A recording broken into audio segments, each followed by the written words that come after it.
Bonsoir, on peut me baisser la télévision, ce serait très très bien parce que je le sens. Bonsoir, bonsoir. Je commence maintenant notre direct live.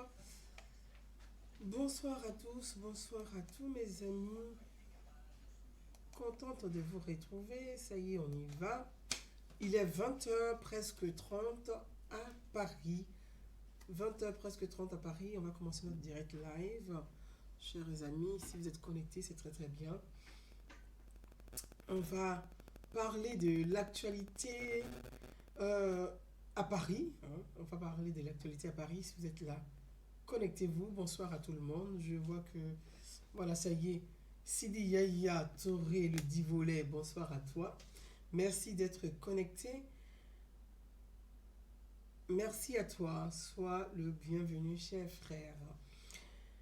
Nous allons parler de l'actualité politique, comme je dis, l'actualité politique et institutionnelle, parce que nos frères et sœurs, quelques-uns de nos frères et sœurs à Paris ont manifesté devant Yaya Traoré, bonsoir, ont manifesté devant l'OIF, l'Organisation internationale de la francophonie, à Paris. Et donc nous allons en parler, on va en discuter, on va en débattre, on va analyser. Voilà, donc il s'agit de l'élection du président de l'Assemblée parlementaire de la francophonie, c'est-à-dire l'ensemble des institutions parlementaires francophones. Il s'agit de l'élection de Temetadi. Merci. Merci à vous tous. Donc il s'agit, Ahmed Diro, merci. La gâchette, merci. Nous allons en parler. Il est important pour nous en tant que citoyens et en tant que euh, diaspora, surtout diaspora, de comprendre les institutions parlementaires, les institutions de la République, les institutions qui forment même la République, qui font de notre État, l'État de Côte d'Ivoire, une République de Côte d'Ivoire. Il est très important de le savoir, de comprendre le fonctionnement. Donc on va en parler ce soir.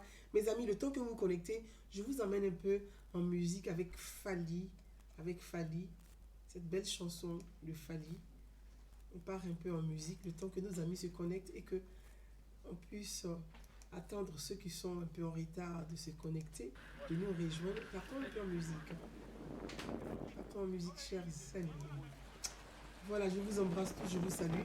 On va parler de la fin du mandat de Guillaume Soro en tant que vice-président de l'Assemblée parlementaire de la francophonie. Nous allons en parler ensemble. Amis, bonsoir à tous, bonsoir à tout le monde. Merci d'être là. J'ai cité des noms, c'est vrai. J'aurais aimé citer le nom de tout le monde. Mais plus on va citer le nom, on va prendre encore beaucoup plus de temps. Salut Foussissé, salut. Youssouf Traoré, bonsoir.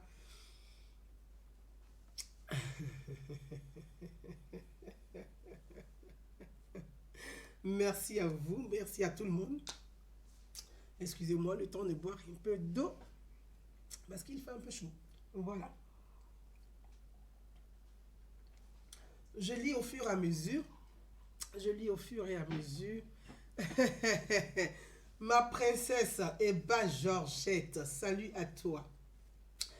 Youssouf Konaté, salut. Bonsoir à tout le monde. On va partir rapidement dans le vif du sujet. Il s'agit de l'élection de la place, hein, du tabouret, comme on dit en Côte d'Ivoire. Le tabouret Abi Sangaré, salut à toi. Il s'agit du tabouret de M. Guillaume Soro à l'Assemblée parlementaire de la francophonie. Donc c'est très important qu'on puisse en parler, on puisse en débattre.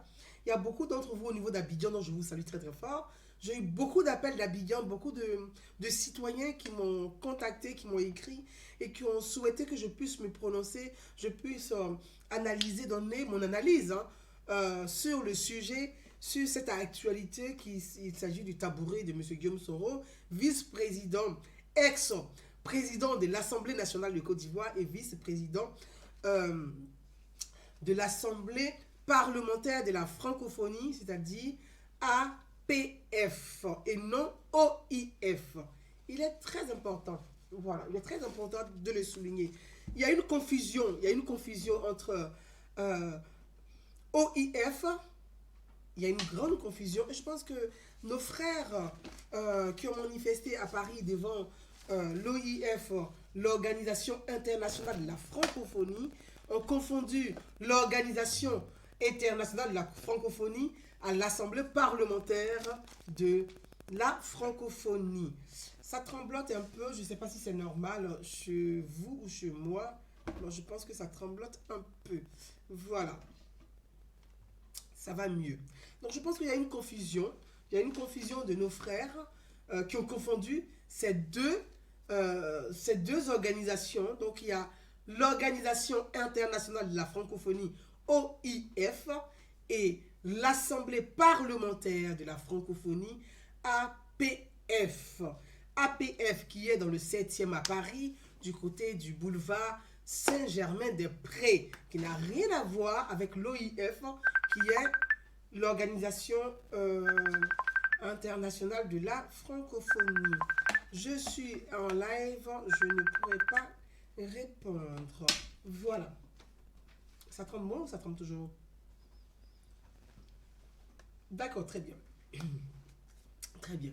Donc, on va parler de ces deux institutions et parler de cette élection dont certains sympathisants et certains adeptes de M. Guillaume Soro se réclament être des titulaires, c'est-à-dire des titulaires à vie de cette institution. On va parler de ces deux institutions et expliquer qui doit voter, qui propose les candidats à l'Assemblée parlementaire de la francophonie. Donc, mes amis, je voudrais qu'on puisse parler de ces deux sujets ensemble, qui sont très, très importants. Le temps, je vais vous montrer quelques images et on va les décrypter ensemble et on va en parler ensemble. Il est très important. M. Guillaume Soro fut ex-président de l'Assemblée parlementaire de Côte d'Ivoire. L'Assemblée parlementaire de Côte d'Ivoire, c'est-à-dire la maison du peuple, la maison de la représentation.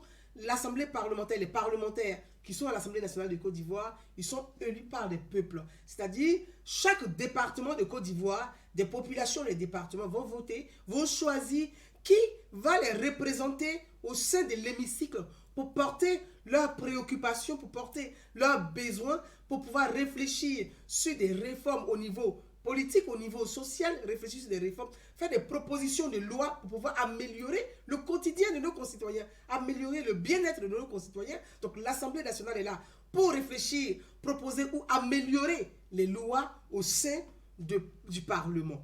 Donc Guillaume Soro, en tant que député de Ferké, député RHDP de Ferké-Sédougou, a été désigné comme candidat pour porter les couleurs du RHDP au sein de l'Assemblée nationale de Côte d'Ivoire, dont il a été élu en grande majorité, étant donné que les parlementaires RHDP sont majoritaires, tout à fait normal que les parlementaires RHDP puissent gagner la présidence de l'Assemblée nationale de Côte d'Ivoire, ce qui a fait de Guillaume Soro le président de l'Assemblée nationale de Côte d'Ivoire. Donc, jusque-là, si on a bien compris, vous me faites signe et puis on continue. Parce qu'il faudrait qu'on explique aussi aux citoyens ivoiriens, on explique à la population. Parfois, c'est malheureux, ce qui nous manque beaucoup en Afrique, c'est l'éducation des masses. Ma soeur Anaïs, merci à toi. Merci d'être là. C'est l'éducation des masses. Il faut éduquer les masses. Il faut éduquer nos parents qui sont dans les campagnes reculées, qui n'ont pas forcément accès à l'information. Il faut apporter l'information. Il faut parcourir les hameaux, les villages pour expliquer ce que c'est que les institutions, les lois de la République. Mais malheureusement, le problème en Afrique et la mauvaise foi de certains de nos politiques et de certains de nos représentants politiques font de la mauvaise foi. Ils préfèrent laisser les populations dans l'ignorance. Comme ça, c'est ceux qui vont toujours continuer à les couillonner, à ne pas expliquer et toujours en profiter et toujours les seuls à être dans le beurre et l'argent du beurre. Donc, il y a un vrai problème d'éducation. Continuer à éduquer les masses, expliquer aux populations ce que c'est que la loi, ce que c'est que la République, ce que c'est que les institutions, comment on vote, qui nous représente, qui fait quoi, qui ne fait pas quoi.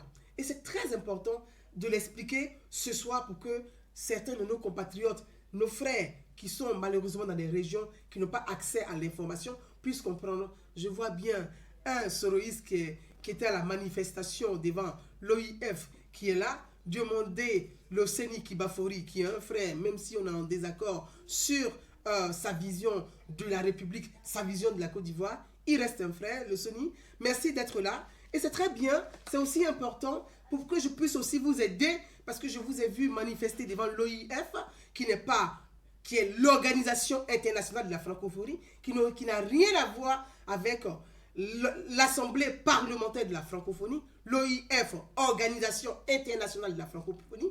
À l'OIF, les buts, les objectifs de l'OIF, c'est de promouvoir la francophonie, promouvoir la langue française, promouvoir la culture, parler de la culture des États, communiquer le dialogue culturel entre les États. Ça n'a rien à voir avec l'Assemblée parlementaire de la francophonie, qui est dans le 7e arrondissement. Tu aurais dû m'appeler jeune frère, je t'aurais expliqué où se trouvait le siège de l'Assemblée parlementaire de la francophonie.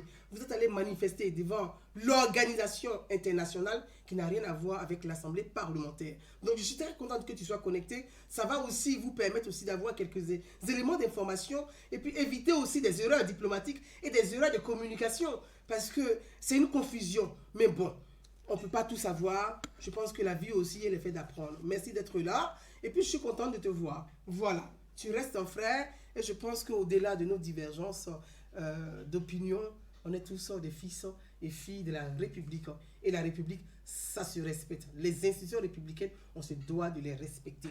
Donc, on va continuer notre entretien de ce soir et parler de cette incompréhension des institutions, de certains militants de Guillaume Soro qui n'ont pas compris ce que c'est que l'Assemblée parlementaire de la francophonie. Mes amis, je vais vous montrer ceci. Je vais vous montrer ceci. C'est pas que je vais me lancer des fleurs. Je ne me lance pas des fleurs. Moi, je ne me lance pas des fleurs. Bien au contraire, je dis toujours, il est important d'apprendre. Moi, je suis venu en France. La première des choses, quand je viens dans un pays, je cherche à comprendre, déjà là où la ville où j'habite, je dis, mais qui est le maire d'ici? Le maire de cette commune, il est de quel bord politique? Une fois qu'on me dit, soit il est de gauche, il est de droite, il est du centre, je commence à m'intéresser à leur idéologie pour comprendre déjà la mentalité de la majorité de la ville. Ce qui me permet de m'intégrer et de vivre mieux avec les gens dont j'ai trouvé dans la commune. C'est ça, on dit l'intégration. Voilà. Et je me suis beaucoup intéressé aux institutions en France. Moi, je suis passionné d'institutions. J'aime profondément la République. D'ailleurs, comme beaucoup d'entre vous, nous aimons tous la République. Nous aimons tous la République. Sinon, on serait aujourd'hui dans des tribus, dans des campements, en train de vivre dans les campements. Nous aimons tous la République parce que c'est la République qui nous permet de vivre en communauté. Nous sommes une communauté citoyenne. Nous sommes une communauté ivoirienne. C'est grâce à la République qu'on arrive à dialoguer, à parler entre nous. Regardez aujourd'hui, là je parle en français. Je parle en français parce que le français est la langue nationale, cette langue qui nous permet de communiquer, de nous parler, de discuter, de dialoguer, de nous comprendre et d'être même en désaccord. Et donc cette langue-là, elle est préservée par l'Organisation internationale de la francophonie, qui fait la promotion de la langue française, de la culture, parce que la langue, elle est culturelle. La langue française, c'est une culture d'abord, c'est une culture, et qui permet aux États membres de la francophonie, donc les États membres, les pays qui parlent français, de communiquer entre eux par la culture, faire la promotion de la culture pour tisser les liens entre les peuples, pour avoir cette relation fraternelle et avoir cette relation fraternelle entre les peuples. C'est ce qui nous permet de voyager parfois. C'est cette langue qui permet aux Ivoiriens, on dit beaucoup d'Ivoiriens vivent en France. Pourquoi? Parce que sur le plan de la langue et sur le plan des relations, même si on a des désaccords sur certains choix politiques, mais nous sommes attachés affectueusement par la France, par la langue, par cette langue qui est préservée, qui est protégée et qui est promue par l'Organisation internationale de la francophonie. Je reviens toujours dessus pour que ça soit bien perçu de nos frères et de nos jeunes frères. Mes amis, l'Assemblée parlementaire de la francophonie. Venons au fait. L'Assemblée parlementaire de la francophonie, ce sont des États, des institutions ou les gouvernements, des institutions qui apportent, proposent les différents candidats pour former l'ensemble, ce n'est pas tous les parlementaires, mais les institutions proposent des candidats, les institutions, les États, les gouvernements qui proposent leurs candidats pour aller représenter l'institution de leur pays. C'est-à-dire, la Côte d'Ivoire, notre pays, propose le candidat qui va représenter l'institution, l'Assemblée nationale de Côte d'Ivoire au sein de l'Assemblée parlementaire de la francophonie. Je vais vous faire juste, on va dire, la genèse de cette assemblée. Et je vais vous lire. C'est par Léopold Senghor. Grâce à Léopold Senghor qu'on a aujourd'hui, grâce à lui, on a l'Assemblée parlementaire de la francophonie. On avait des gens qui avaient une vision avant. Et qui ont été des visionnaires, Senghor comme Houphouët-Boigny, qui ont été des visionnaires et qui ont voulu de cette assemblée. Donc je vais vous lire rapidement, vous expliquer rapidement comment l'assemblée parlementaire de la francophonie, elle a été, je vais vous la lire rapidement, si vous me permettez un instant, pour vous donner un peu quelques éléments quelques éléments sur notre assemblée, l'assemblée qui fait des ravages, qui fait rêver des gens, où certains se croient des propriétaires de l'assemblée parlementaire. Voilà, des propriétaires de l'assemblée parlementaire. Voilà, l'assemblée parlementaire, où beaucoup d'entre nous, il y a une grande confusion, surtout. Je vais vous faire rapidement, comme je vous l'ai dit, pour vous expliquer l'histoire des Senghor, parce qu'il y avait des institutions qui, avant, réfléchissaient comment des pays peuvent communiquer via leur institution parlementaire, des pays peuvent communiquer entre eux. Voilà. Comment des pays peuvent communiquer entre eux. Donc, Léopold Senghor, qui était l'initiateur de l'Assemblée parlementaire de la francophonie. Je vous donne. Je suis en live et c'est ce que je dis quand je suis en live. Parfois, il y a des personnes qui savent très bien que vous êtes en live, mais bon, qui appellent quand même. Mais c'est pas bien grave, ça fait toujours plaisir. Alors, je vous montre cette image et pour ceux qui souhaiteraient approfondir leurs connaissances, vous pouvez aller même voilà, sur le site. Voilà cette image, vous avez Senghor. Vous avez Senghor. Vous avez Senghor qui est là. Vous avez Senghor qui est là. Donc, on va continuer. Je vais vous lire rapidement pour l'histoire de la francophonie. L'histoire de la francophonie parlementaire débute à Luxembourg en mai 1967 avec l'Assemblée constitutive de l'Association internationale des parlementaires de langue française AIPLF, réunissant les délégués de 23 sections issus des parlements d'Afrique, d'Amérique, d'Asie, d'Europe et d'Océanie. Cette assemblée donne corps à la pensée, je vous ai dit, de Léopold Senghor, qui affirmait en 1966, qui affirmait, ce sont les peuples qui, par l'intermédiaire de leurs élus, pousseront les gouvernements à aller de l'avant. Il faudrait réunir dans une association interparlementaire le parlement de tous les pays où l'on parle le français. Je reprends cette phrase pour que nos frères puissent comprendre ce que c'est que l'Assemblée parlementaire de la francophonie. La pensée de Senghor, ce sont les peuples qui, par l'intermédiaire de leurs élus, je viens de vous l'expliquer, ce sont les peuples des départements qui votent les élus, pousseront les gouvernements à aller de l'avant. c'est à nous les peuples, les citoyens, pas des militants passionnés, mais des citoyens, de pousser nos gouvernements, nos États à aller de l'avant.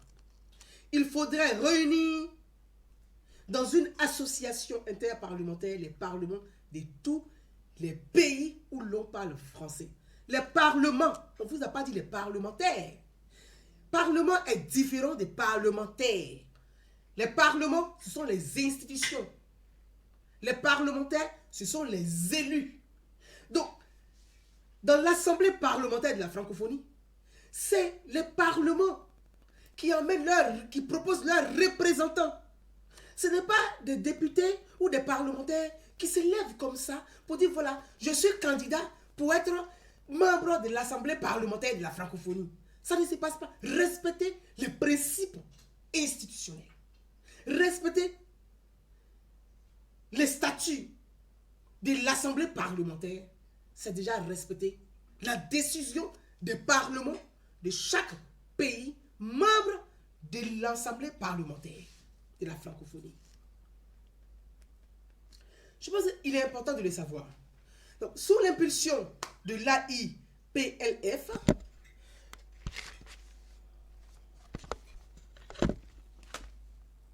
oui, sous l'impulsion de... Merci. Né en 1970, l'Agence de coopération culturelle et technique ACCT, devenue depuis, c'est l'agence, retenez, l'Agence de coopération culturelle et technique. ACCT, devenue depuis l'Organisation internationale de la francophonie. Donc, l'Organisation internationale de la francophonie, c'est sur le plan culturel, qui est différent de l'Assemblée parlementaire de la francophonie, qui est sur le plan des lois, le plan institutionnel, le plan des réformes, le plan des droits et des devoirs. La culture, la loi, les deux communiquent ensemble, mais ils sont différents. Organisation internationale de la francophonie est différente de l'Assemblée parlementaire de la francophonie. Même si ces deux institutions sont là pour accompagner les États à réussir. Donc, mes amis, lors de l'Assemblée générale à Paris, en juillet 1988, l'AIPLF devient l'Assemblée internationale des parlementaires des langues françaises. Je ne vais pas rentrer dans tout l'historique. Vous avez le temps d'aller faire les propres recherches à vous. Vous pouvez faire les recherches. Senghor et l'Assemblée nationale, l'Assemblée parlementaire de la francophonie. Vous pouvez avoir plus d'éléments. Et dès lors, l'Assemblée AIPLF devient l'Assemblée consultative de la francophonie.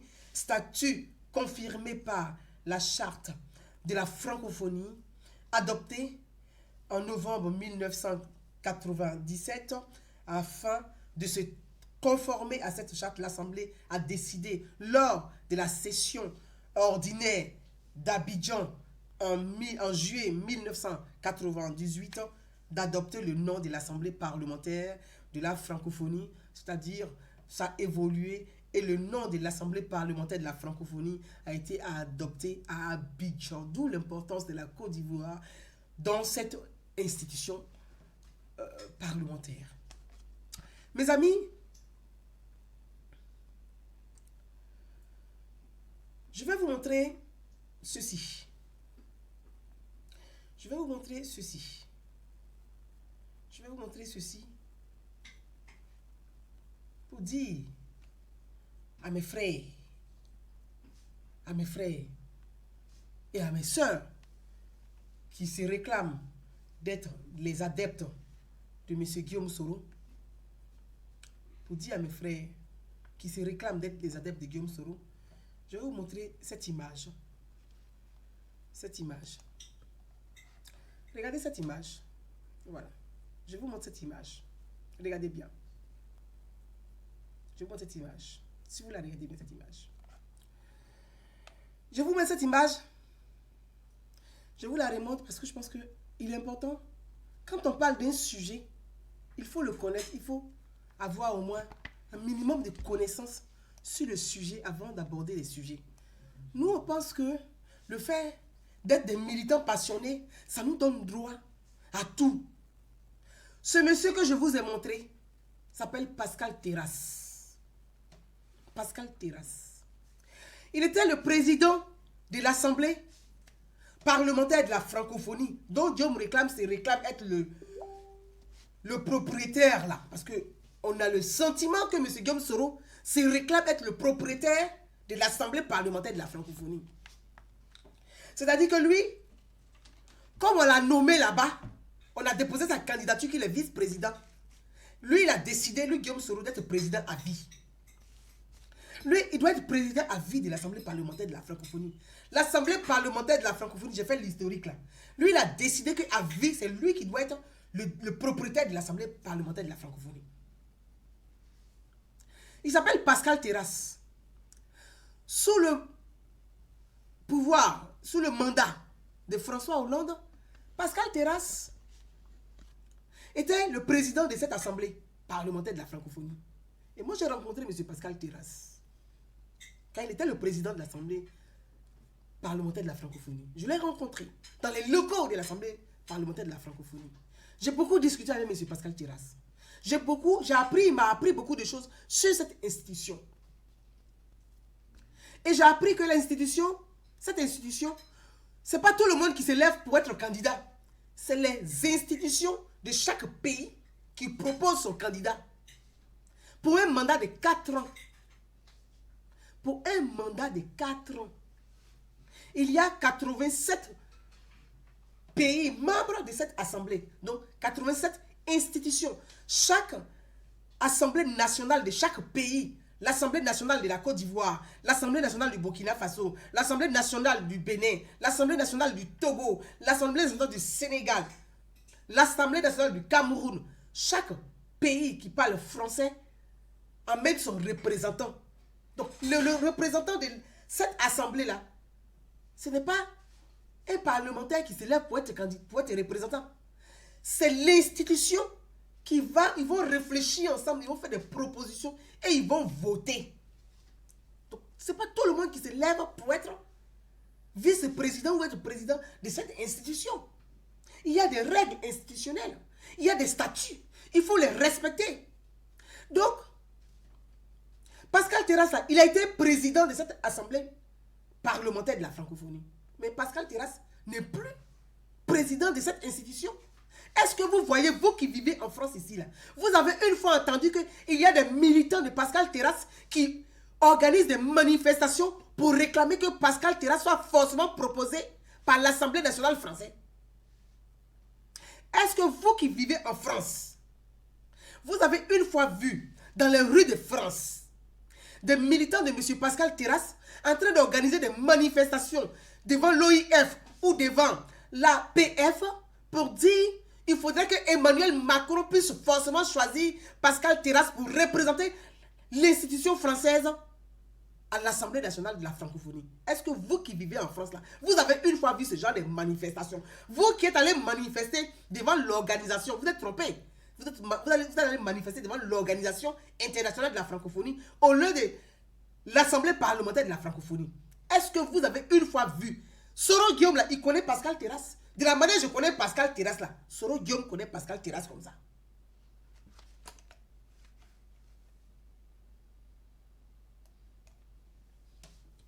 De la manière moi je connais Pascal Terrasse, là, Guillaume Soro le connaît aussi comme ça. Mais Pascal Terrasse n'est plus président de cette assemblée. C'est tout, point à la ligne. Il ne va pas manifester, il ne va pas crier dans les rues, il ne va pas insulter Emmanuel Macron, il ne va pas insulter le président de l'Assemblée nationale française, il ne va pas insulter les ministres, il ne va pas insulter Édouard Philippe, le Premier ministre. Pour ça, il sait très bien que c'est un mandat de 4 ans. On t'a proposé, tu as été candidat, tu as été président. 4 ans, c'est terminé. On t'a plus proposé. Point à la ligne, tu vagues à tes occupations. Mais chez nous en Afrique, le noir aime tellement la dictature. Ces gens sont des petits apprentis dictateurs. Donc pour eux là, il faut que forcément ça soit Guillaume Soro. Mais ça ne peut pas être forcément Guillaume Soro. Ça ne peut pas être lui. Il a été vice-président. C'est la Côte d'Ivoire qui l'a proposé. C'est l'État qui l'a proposé. C'est le Premier ministre qui l'a proposé. C'est l'Assemblée nationale où lui-même était président là. C'est l'Assemblée nationale qui l'a proposé. C'est un mandat de 4 ans. C'est un mandat de 4 ans. Mes frères et sœurs, c'est un mandat de 4 ans. Le mandat de Guillaume Soro finit en juillet, le mois prochain. Son mandat, qui a chassé Soro Diop en tant que vice-président? Soro Diop n'a pas démissionné en tant que vice-président parce que son mandat finit le mois de juillet. Le mois prochain, là, son mandat est terminé. Donc, normalement, il va déposer le tablier. Quand ton mandat est terminé, tu déposes ton tablier. L'Assemblée nationale de Côte d'Ivoire va proposer. Parce que c'est à tour de rôle. Maintenant, soit c'est la Côte d'Ivoire qui va prendre la présidence. Donc, la Côte d'Ivoire va proposer son candidat. La Côte d'Ivoire va proposer son candidat. Donc, le candidat de la Côte d'Ivoire, ça peut être le président de l'Assemblée nationale de Côte d'Ivoire, comme ça peut être le président du groupe parlementaire. Donc, c'est à la Côte d'Ivoire, c'est à l'État de Côte d'Ivoire de proposer son candidat.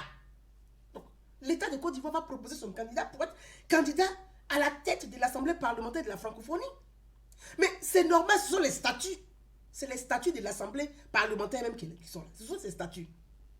C'est pour ça que je vais vous lire le communiqué de l'Assemblée parlementaire de la francophonie sur cette histoire de Guillaume Soro.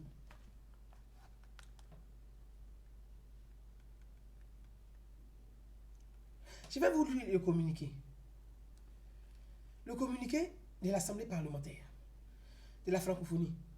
L'Assemblée parlementaire de la francophonie a fait un communiqué pour expliquer à Guillaume Soro que ce n'est pas eux qui décident. C'est l'État de Côte d'Ivoire qui décide et qui propose son candidat.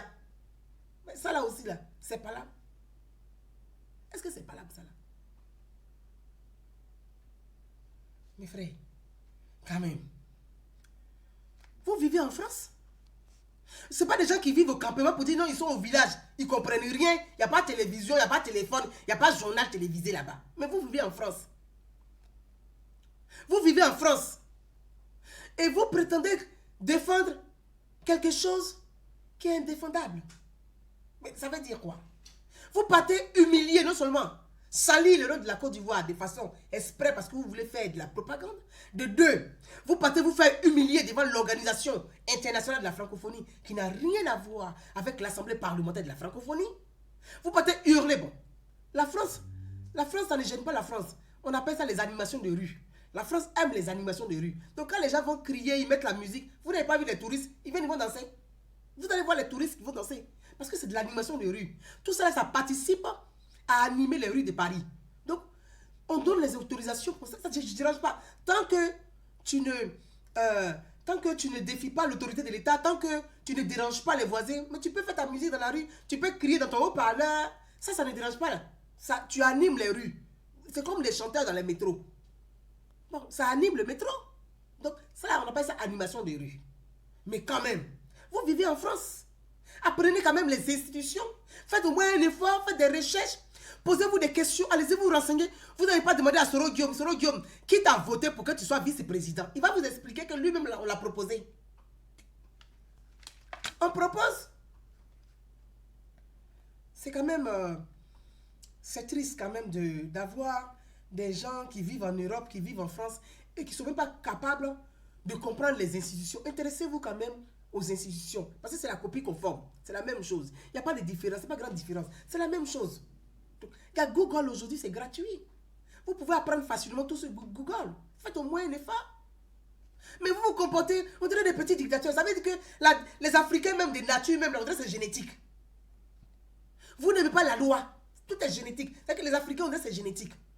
Des choses simples, vous refusez de comprendre. Parce que vous, là, c'est ce que vous voulez, là. C'est ce qu'on doit faire. Et c'est comme ça que le monde doit rouler. Non. C'est pas possible. Il y a des règles. On vit en communauté, on vit en société. Il y a des règles à respecter. Donc, demandez à Guillaume Soro de respecter les règles. C'est ça que je disais à Guillaume Soro quand il était président de l'Assemblée nationale. Il dit, Guillaume Soro, tu bafoues l'institution que tu représentes. Tu ne respectes pas l'institution. Tu ne respectes pas le code de déontologie. Tu ne respectes rien et c'est dangereux. Un jour, tu vas te casser la gueule. Et j'ai dit ça à Guillaume Soro. Mais vous, c'est même qui criez. Vous, c'est même là. Vous avez dit quoi? Elle n'aime pas Guillaume Soro. Elle est payée pour insulter Guillaume Soro. Quand on vous dit comportez-vous bien dans la République, vous dites que les gens sont payés pour insulter. Mais comportez-vous correctement dans la République. Vous avez un problème avec la loi ou quoi? Vous avez un problème avec la loi. Ou bien assemblée parlementaire là aussi là. Vous allez faire rébellion pour aller prendre les armes, pour aller chasser les gens là-bas aussi. Je ne comprends même pas. Tout n'est pas question de rébellion. Vous voyez? On peut faire la rébellion, puis après, on peut apprendre. Donc apprenez un peu. Tout ne s'obtient pas par les armes. C'est pas possible.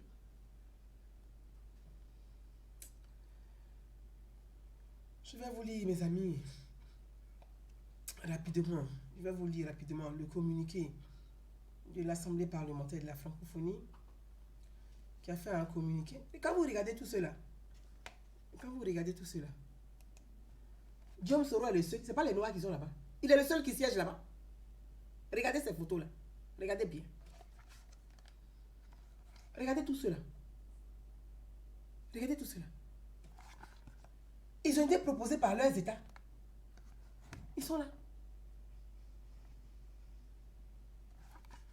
Ils ont été proposés par leur gouvernement. Les voilà. Bon. Je vous lis le communiqué.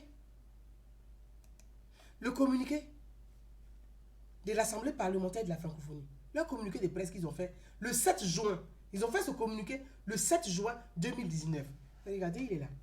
Parce que c'est le communiqué. Hein. Moi, j'ai appelé aujourd'hui, cet après-midi, j'ai appelé au siège.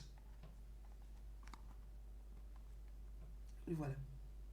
Voilà le communiqué qu'il a. Communiqué de presse. Voilà. C'est le communiqué de presse qu'il a. J'ai appelé aujourd'hui au siège. J'ai appelé pour me renseigner. C'est ce nombre de choses. J'ai appelé au siège de la francophonie aujourd'hui. Le communiqué dit quoi? Situation à l'Assemblée nationale de Côte d'Ivoire. L'Assemblée parlementaire de la francophonie appelle au calme et à la mesure. Est-ce que vous comprenez français? Quand le blanc te dit j'appelle à la mesure, ça dit il faut savoir te comporter. C'est ça la mesure. Quand le blanc dit j'appelle au calme et à la mesure, ça veut dire que tu es débordant. Tu commences à le saouler, il t'appelle à la mesure, à la retenue. Il faut savoir te comporter, ton comportement est vilain. C'est pour ça que le blanc dit j'appelle à la mesure. Voilà. Donc, vos grouba, bruit, beaucoup de bruit que vous faites là. On dit ayez un comportement des gens qui respectent les institutions. Parce que l'Assemblée parlementaire de la francophonie là, ce n'est pas votre case de faire qui. Donc, respectez, on vous appelle à la mesure. C'est pas honteux ça. Est-ce que vous n'avez pas honte? Est-ce que Soro Diop n'a pas honte? Quand il lit ce communiqué là, est-ce qu'il n'a pas honte? Vous encouragez Soro Diop à faire des conneries. C'est humiliant pour lui-même. C'est ridicule pour lui-même. C'est honteux pour lui-même. Parce que vous poussez Guillaume Soro dans des bêtises. C'est pas normal. On croit qu'il n'a pas de conseillers, des gens intelligents autour de lui. Mais c'est humiliant. Tu as été vice-président d'une institution internationale. Tu as été président de l'Assemblée nationale de Côte d'Ivoire. Et puis on t'appelle à la mesure. Non mais vous avez dit quoi? C'est une insulte supplémentaire. Pour lui-même. Pour ses partisans. Pour ses collaborateurs.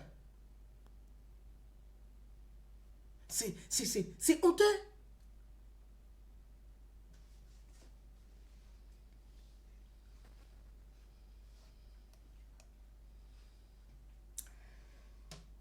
L'Assemblée parlementaire de la francophonie appelle au calme et à la mesure.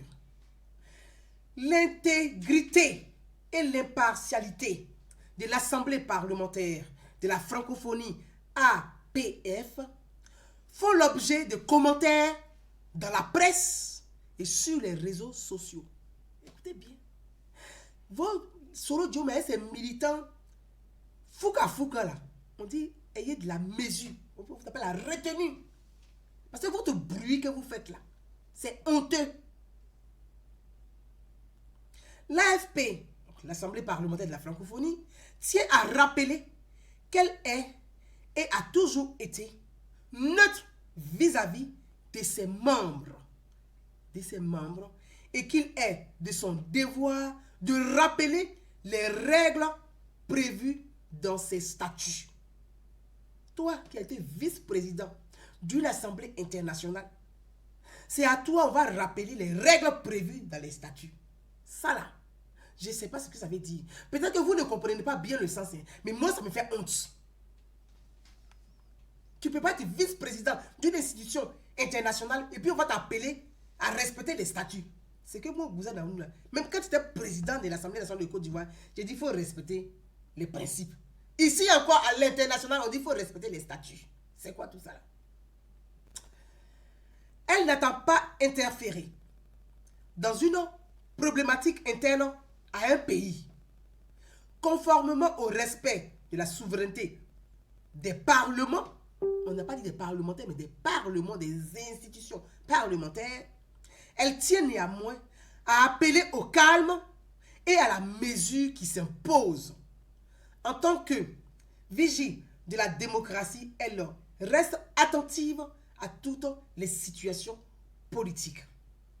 L'AFP, l'Assemblée parlementaire de la francophonie, rappelle qu'en tout état de cause, il reviendra à son Assemblée générale Afrique qui se tiendra à Rabat le 14 et le 15 juin de désigner conformément à ses statuts le candidat de la section qu'elle souhaite proposer à la présidence de l'AFP. Elle communiquera à l'issue de cette réunion les décisions qui y seront prises. Mes amis, vous n'avez pas compris quoi?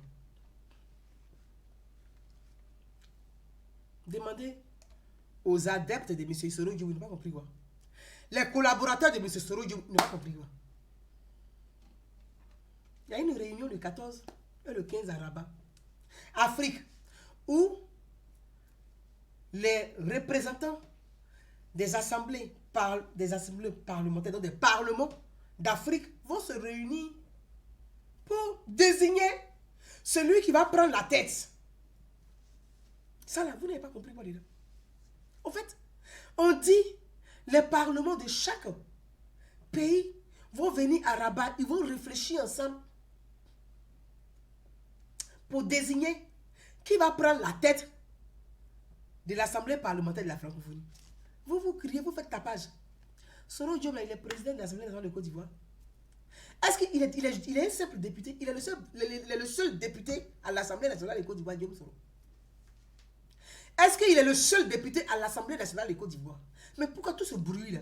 Pourquoi tout ce vous êtes là, c'est pourquoi? Pourquoi tout ça là? Il est le seul député. Il est le seul député à l'Assemblée nationale de Côte d'Ivoire.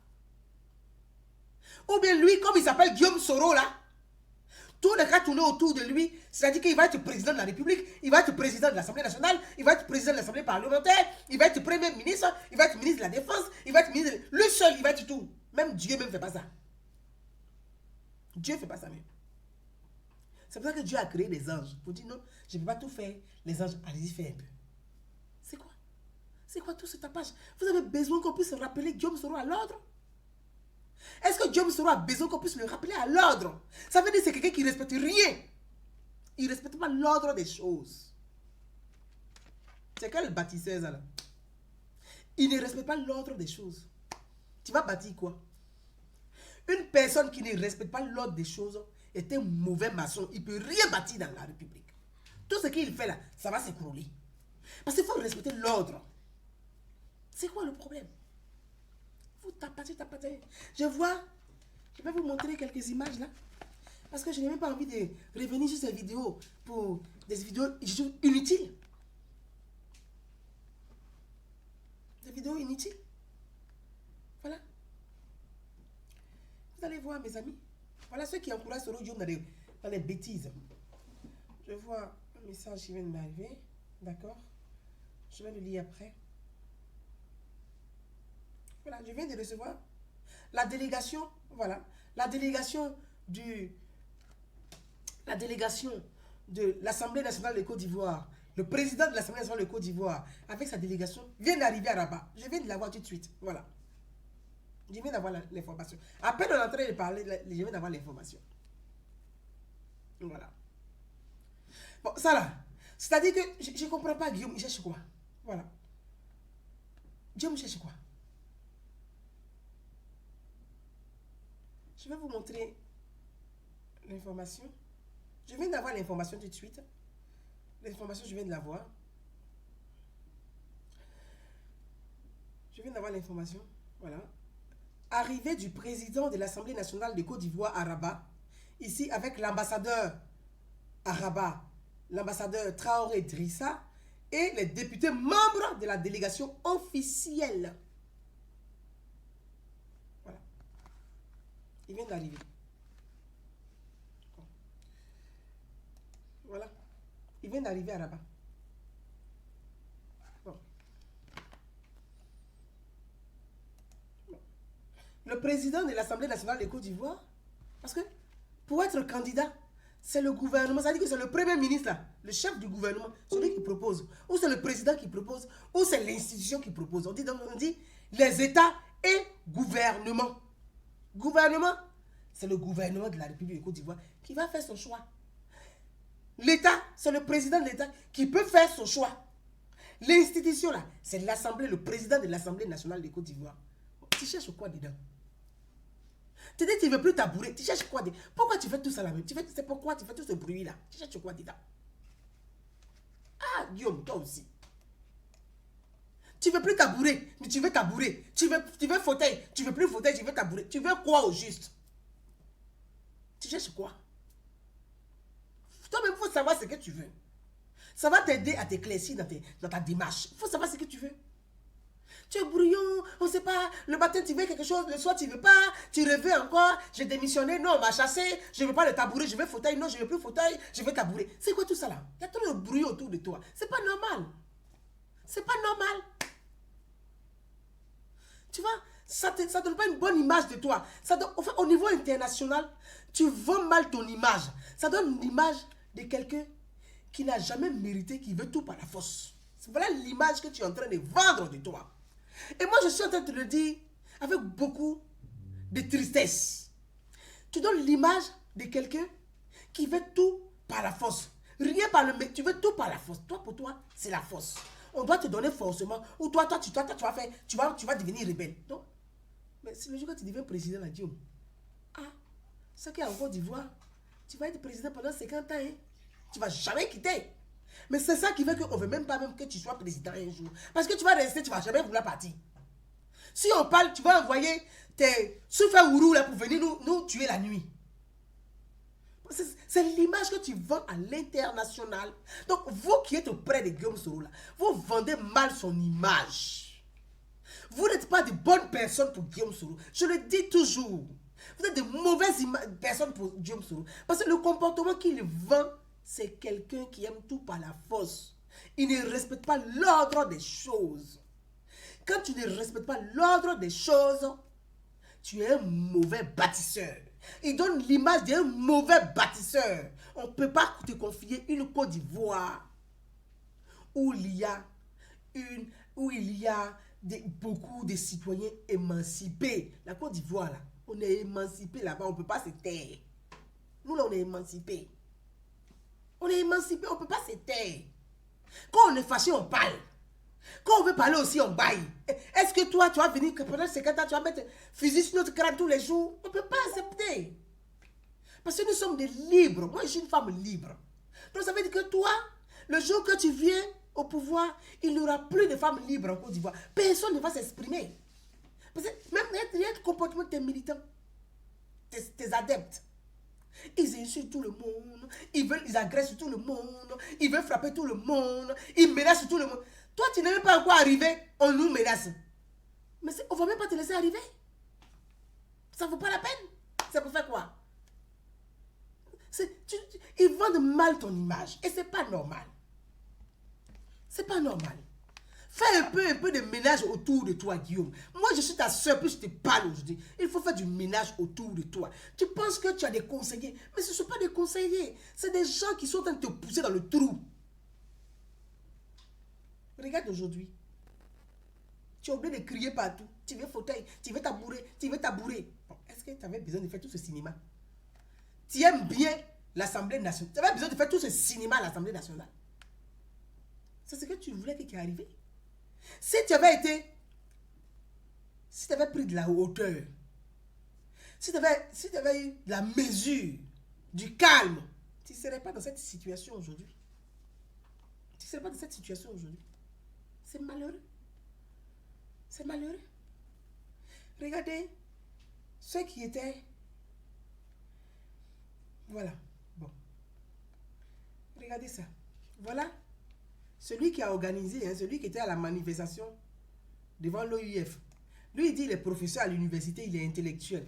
Mais il se va devant l'OUF pour dire aux gens, oui, monsieur le président, c'est ci. Monsieur le président Macron, on a voté pour toi en France. Il faudrait que tu puisses, que Soro Diop soit candidat. Regardez-moi des mentalités pareilles. Bon. Lui là, il était devant là-bas. Le voilà. Regardez bien. Je vais vous faire voir. Regardez bien. Il était là-bas. Le voilà. Voilà. Bon. Je ne sais pas si Bédier n'a pas vu celui-là. Si le l'ivoire, ici, là, l'ivoirité là. La camaraderie d'ivoirité, ils n'ont pas vu celui-là là-bas. Voilà. Les voilà. Ceux qui étaient. Les voilà. Moi, je vais vous montrer les images. Hein. Je vous montre les images. Voilà les images de ceux qui étaient. Voilà. Voilà les soroïstes à Paris. Hein. Les voilà. Voilà les soroïstes là. Bon. Moi, je vous montre. Bon, voilà. Voilà le nombre de personnes et les voilà. Ça là, c'est pas la honte, ça. Vous allez faire quoi là-bas? Vous allez faire quoi là-bas? Vous allez chercher quoi là-bas? C'est pas la honte, ça. Pour dire quoi? Pour dire quoi? Hein? Bédier, Soro, c'est même chose. Soro, Bédier. Moi, j'avais honte. Ah, Bédier, c'est lui le père de la rébellion. Parce que Soro et puis Bédier, là, ils sont pareils maintenant. Vous-même, vraiment. Je vais vous faire écouter ces bêtises là un peu. Parce que franchement, je vais vous faire écouter quelques... Je vais vous faire écouter quelques... Soro Bédier. Soro Bédier. Je dis, mais c'est quoi ça là? Devant l'OIF là. Soro Bédier. Soro Bédier. Et puis j'entends Gbagbo. Je dis, mais c'est quoi tout ça là? Ah, Gbagbo aussi, il est candidat aussi à l'Assemblée parlementaire de la francophonie. Il est candidat aussi là-bas. Ah, votre affaire là, hein? Gbagbo est candidat là-bas aussi. Ah! Bédier aussi est candidat là-bas aussi. Parce qu'on ne sait plus. Vraiment, c'est quand même cette histoire-là. Vraiment, on va y arriver. J'espère qu'on va y arriver parce que ce comportement-là, c'est pas beau. C'est vraiment pas beau. Gbagbo, Bédier. Bédier dit, mais ils font quoi là-bas comme ça? Puis Gbagbo, puis Bédier là. Je comprends pas votre affaire là. C'est quoi? Voilà. Je vais vous montrer quelques images là. Moi, mais ils étaient dépassés. Quand j'ai vu vos trucs là, je ne comprenais plus rien. On ne sait plus qui est qui là-bas, qui faisait quoi. On ne comprenait plus rien dans votre affaire. Donc voilà. On ne comprenait plus rien là-dedans. Voilà. Gbagbo Bédier, c'est quoi ça? Je cherche, je vais vous montrer 2 ou 3 images hein, de...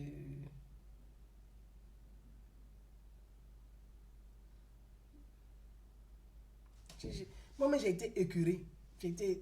Ça m'a attristé. J'ai dit, mais les gens là, ils n'ont rien compris. Ils n'ont vraiment rien compris. Vous n'avez pas compris grand-chose dans votre affaire, là, hein, les amis. Voilà, vous n'avez pas compris grand-chose là-dedans. Vous n'avez vraiment pas compris grand-chose. Parce que vous-même, on ne sait pas si vous allez aller chercher là-bas. Voilà. Vous partez dans... Bon, celui-là, il dit qu'il est intellectuel. Lui, il dit que il est... Alors, un instant.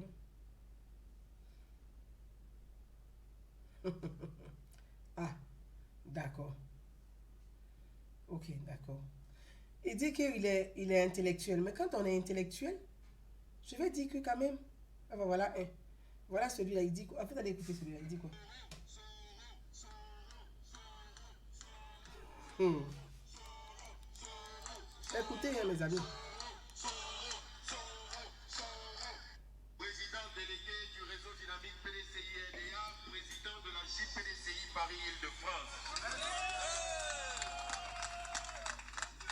Je suis le représentant du délégué général du PDCI-RDA à Paris, M. Basile Yao, qui m'a demandé d'être présent ici ce jour avec ma délégation que vous voyez parmi.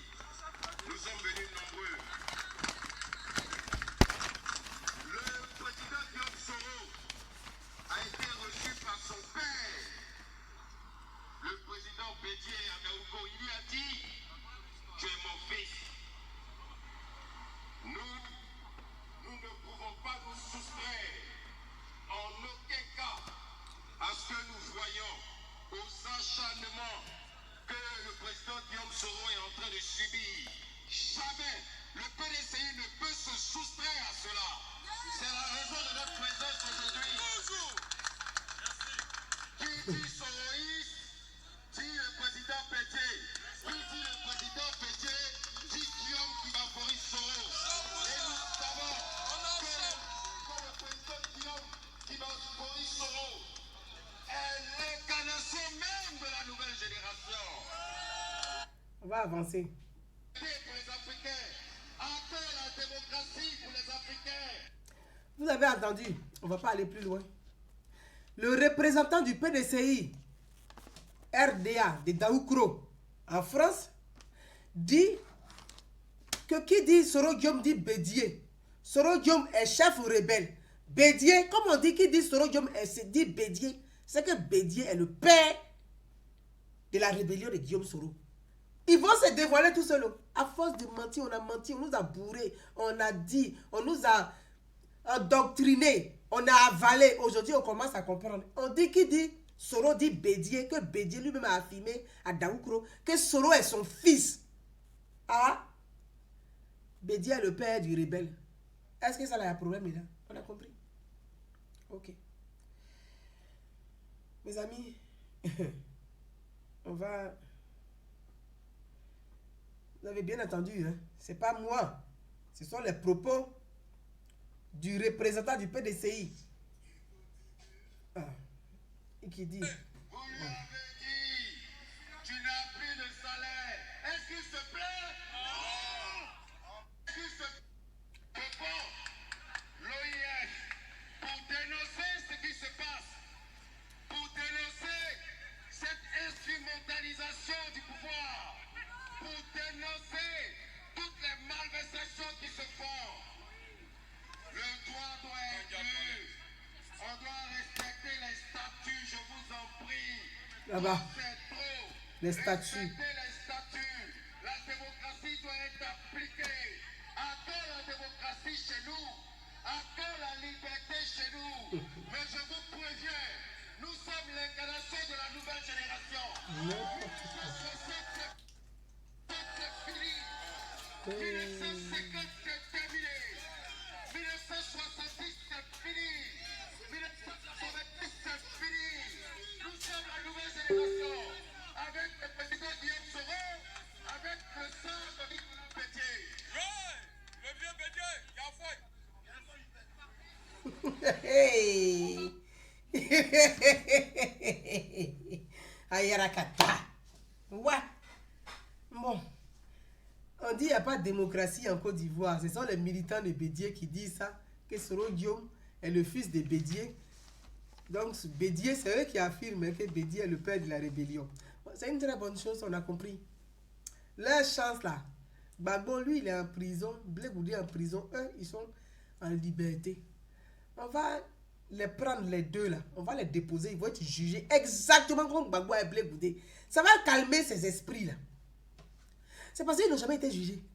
Il n'y a eu que 2 seulement qui sont jugés. Eux, ils sont en liberté. Dans la Côte d'Ivoire là. Eux, leur boucan qu'ils font là. Est-ce que sous Bédié même, quelqu'un pouvait parler en Côte d'Ivoire? Pourquoi il y a eu coup d'État? C'est parce que sous Bédié, personne ne pouvait parler. Bédier a chassé tout le monde qui pouvait parler. Les gens ont fui, ils sont là en exil. J'ai dit, la femme d'Houphouët-Boigny, Thérèse Houphouët-Boigny, était en exil forcé à cause de Bédier. Donc Bédier n'est pas un démocrate, c'est un dictateur. À 85 ans, là, tu es assis, tu inspires, tu veux devenir président. Si ce n'est pas un dictateur, ça peut être qui d'autre? À 85 ans. Mes amis, ce Bédier là, qui pouvait parler en Côte d'Ivoire? Bédier mettait les gens en prison. Il y a des gens qui ont disparu. Ça là, ce dossier, il est là. Le richissime de Divo là, il a disparu. On sait. Il faut que le président de la République puisse ouvrir enquête même sur ça. L'État de Côte d'Ivoire doit ouvrir enquête sur ça. On sait ça dans ce pays-là. Les gens étaient en exil. Bédier a lancé un mandat d'arrêt international contre Alassane Ouattara. Parce que lui, ses opposants doivent quitter le pays pour qu'il soit tranquille. Il a attrapé Henri Diabaté, il l'a mis en prison. Ahmed Bakayoko en prison. Amadou Go Coulibaly en prison. C'est ce qui a provoqué tous ces problèmes au pays. Donc Bédier n'est pas un démocrate. On dit, oui, il n'y a pas de démocratie en Côte d'Ivoire, il n'y a pas de liberté. Il n'y a pas de liberté, il n'y a pas de démocratie. Et puis Bédier fait conférence de presse pour dire que lui, il est le seul Ivoirien légitime. S'il n'y a pas de démocratie, Bédier peut faire conférence de presse pour dire des choses comme ça. S'il n'y a pas de démocratie là, est-ce que le PDCI de Daoukro peut faire conférence de presse dans ce pays-là? On a vu ça sous Gbagbo. Ce Gbagbo là qui faisait conférence de presse. Est-ce que ce Gbagbo là qui faisait conférence de presse en Côte d'Ivoire, qui faisait manifestation en Côte d'Ivoire, ce Gbagbo il n'y avait pas de manifestations. C'était Gbagbo qui était au pouvoir. Blé Goudé lui faisait des manifestations. C'est-à-dire qu'eux ils ont occupé les rues et puis ils ont le pouvoir. Ce Gbagbo, il n'y avait pas de liberté. Mais moi je pense que trop de liberté tue la liberté. Trop de liberté tue la liberté. Alassane Ouattara, leur chance, c'est que c'est un homme qui a évolué. Il a évolué, il a la réflexion, il a évolué, il réfléchit comme les Occidentaux. Pour lui, le pays doit être géré comme les Occidentaux. C'est à cause de ça. Tous ces nyamagnarés là, ils font le tour et puis ils racontent ces choses comme ça. Ils sont des nyamagnarés. C'est tout. C'est tout. Ce Bédier, on n'avait pas ça. C'est Bédier, d'où Dieu, les jours, il fait conférence de presse. Soro Guillaume se promène en Côte d'Ivoire, il parcourt les régions. Est-ce que sous Gbagbo là, on pouvait partir au nord pour faire meeting là-bas? Ou Soro Guillaume lui-même il gérait le nord là. Est-ce que les gens pouvaient parcourir les régions? Est-ce que sous Gbagbo on pouvait partir à l'ouest de la Côte d'Ivoire? Non. Donc, quand on regarde ce genre de comportement, on comprend nettement que ces gens-là ne doivent plus jamais revenir au pouvoir. Plus jamais. Parce que c'est écœurant, c'est dégoûtant. On ne peut pas laisser la Côte d'Ivoire à des gens comme ça. C'est pas possible. On ne peut pas. On ne peut pas. Pour l'amour de nos enfants, on ne peut pas confier la Côte d'Ivoire à des... Ils disent qu'ils sont une nouvelle génération. Pourtant, ils ont tous 50 ans passés. Mais à quel moment vous allez vieillir? Ah, vous avez 50 ans, vous devez être une nouvelle génération. Bon, et nous, alors, nous, de quelle génération? Nous, de quelle génération? Nos petits frères, là, ils ont quelle génération? Ceux qui ont 30 ans, là, ils sont de quelle génération? Ceux qui ont 20 ans, ils sont de quelle génération? Ceux qui ont 40 ans, ils sont de quelle génération? Ceux qui ont 45 ans, ils sont de quelle... Mais vous avez 50 ans, mais vous êtes une nouvelle génération. Mais à quel moment, nous, on va... Notre génération, nous autres, on fait comment? Donc, nous, on attend toujours quoi? Pour vous, depuis... Quand nous, on était en classe de 6e, là, vous étiez à l'université. On a l'impression qu'eux, à 8 ans, ils avaient eu bac avec mention. Ils étaient déjà à l'université à 8 ans, hein? Blé Goudé, Soro Diom, eux déjà à 10 ans, ils étaient déjà à l'université. Parce que quand on calcule l'âge là, c'est comme s'il y a 10 ans, ils étaient à l'université déjà. Hein? Ils n'ont qu'à nous dire leur machine magique qu'ils ont fait dedans là. Hein? À 10 ans, vous êtes à l'université. Et puis vous n'êtes pas des diplômés, des hauts diplômés de l'État. Vous, c'est par politique que vous voulez vous enrichir. Regardez-moi, ils disent nouvelle génération, nouvelle génération. Mais vous êtes une vieille génération. Vous êtes une vieille génération qui a raté l'université, une vieille génération qui a raté les études, une vieille génération qui n'a rien foutu à l'école, une vieille génération sans diplôme, une vieille génération qui n'a rien foutu, qui veut s'enrichir par la politique. Voilà votre génération. Ce n'est pas une nouvelle génération, c'est une vieille génération. Si vous êtes une nouvelle génération, et nous autres alors, nous on est quelle génération? Parce que vous êtes plus âgés que nous. Nous, on est bébé génération. Quand même.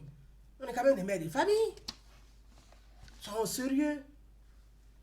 On entend des choses comme ça. Et c'est des gens qui sont là, ils sont assis en France, ils organisent une manifestation. Voyez, apprenez des institutions.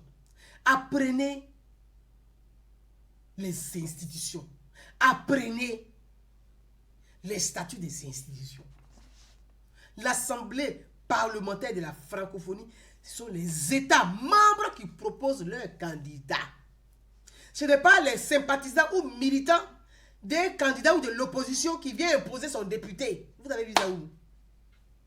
Vous êtes de l'opposition et vous dites qu'on n'a qu'à vous prendre comme candidat. Même quelqu'un le plus bête au monde, il ne peut pas faire ça. Tu es de l'opposition, il n'a qu'à te prendre comme candidat. Tu dis tu ne veux pas faire partie de la famille de quelqu'un. Tu dis tu ne veux pas appartenir à la famille de quelqu'un. Et puis tu dis non, si tu dois envoyer quelqu'un pour représenter ta famille, il faut me désigner. Vous qui me suivez là, ça veut dire quoi? Tu dis tu n'appartiens pas à la famille de quelqu'un. Mais tu veux qu'il te désigne pour t'envoyer en mission. Mais pour parler au nom de quoi? Au nom de quelle famille? Pour parler au nom de sa famille. Mais tu dis que tu ne veux pas de sa famille. Et tu veux qu'il t'envoie en mission pour parler au nom de sa famille. Vous avez ça. Attendez, mais soyons quand même logiques.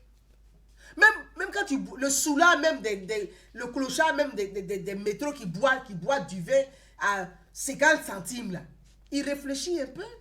Il ne peut pas raisonner comme vous raisonnez. Lui-même, il réfléchit un peu.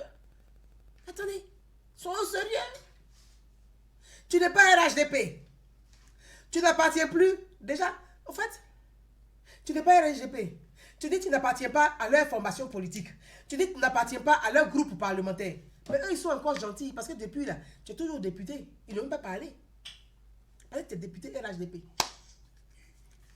Mais bon, ils n'ont pas parlé. Ils te disent, ils te laissent. Moi, je pense que réfléchissez un peu. Réfléchissez un peu. Et c'est là que je veux appeler mon frère Guillaume Soro. Guillaume, je sais que tu vas m'écouter et tu m'écoutes toujours quand je prends la parole. Parce que les retours là, souvent quand je ne fais pas vidéo, tu dis mais la fille on dirait pas encore parler aujourd'hui encore. Donc tu me suis. Les gens qui sont autour de toi là, il faut les chasser, c'est de mauvaises personnes. Guillaume, si tu m'écoutes, les gens qui sont autour de toi là, il faut les chasser. Ils vont rien t'apporter à part les ennuis. Ils vont rien t'apporter à part les emmerdes. Ils vont rien t'apporter à part la prison. Guillaume Soro, si tu m'écoutes là, chasse ces gens là autour de toi. Ils sont nuisibles pour toi. Ils n'arrangent pas ton image. Ils ne valorisent pas ton image. Ils ne vendent pas ton image. Ils salissent davantage ton image. Le seul problème là, bon, peut-être que tu leur donnes les petits 1000 euros, les 500 euros, ils vont partir. Mais Guillaume, la liquidité là, tu es sûr que tu vas avoir ça pendant combien de temps? Pendant combien de temps tu vas avoir ça? On sait comment ça fonctionne. Tu dois savoir comment ça fonctionne. À moins que tu aies oublié comment ça fonctionne. Tu sais, les gens parlent de démocratie, démocratie. C'est quoi la démocratie? Vous pensez que la démocratie, c'est de venir crier dans les rues pour insulter le chef de l'État, pour insulter le Premier ministre, pour insulter les institutions? C'est pas ça la démocratie. Hein? Les gens pensent que la démocratie, c'est d'aller voter, mettre son bulletin dans l'urne. C'est que ça la démocratie. Non. Un pays là, ça fonctionne avec les investisseurs. Ceux qui décident là, on les appelle les décideurs. Toi, le pauvre militant qui crie, qui fait le gueulard dans les rues, sur les réseaux sociaux là, tu es quel décideur économique? Tu n'es pas un décideur économique. Tu n'es pas un décideur politique. Tu ne représentes rien même pour l'homme que tu accompagnes. Toi, tu vas décider pour quel pays? C'est les décideurs, on dit les décideurs. Le monde fonctionne en réseau. Guillaume Soro, le monde fonctionne en réseau. Le monde fonctionne en réseau. Toi, peut-être que tes fusibles ont pété, donc ton courant est coupé.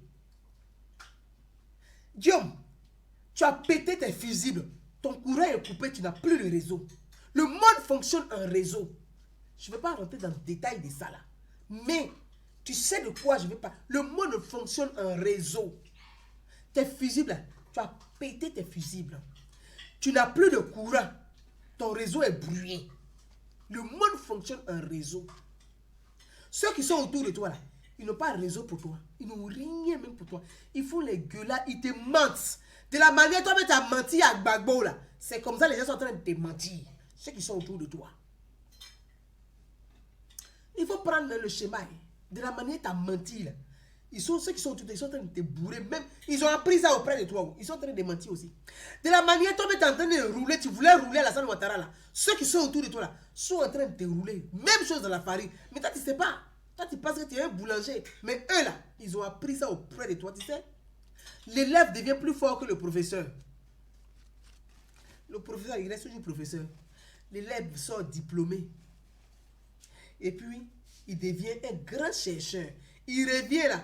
Le professeur est toujours professeur. Pourtant, lui, il a évolué.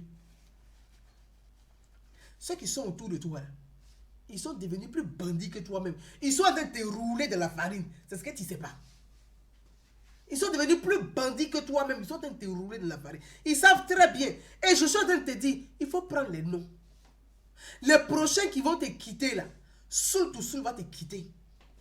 Afoussi Bamba va te quitter. Ce que j'ai dit aujourd'hui là, notez ça.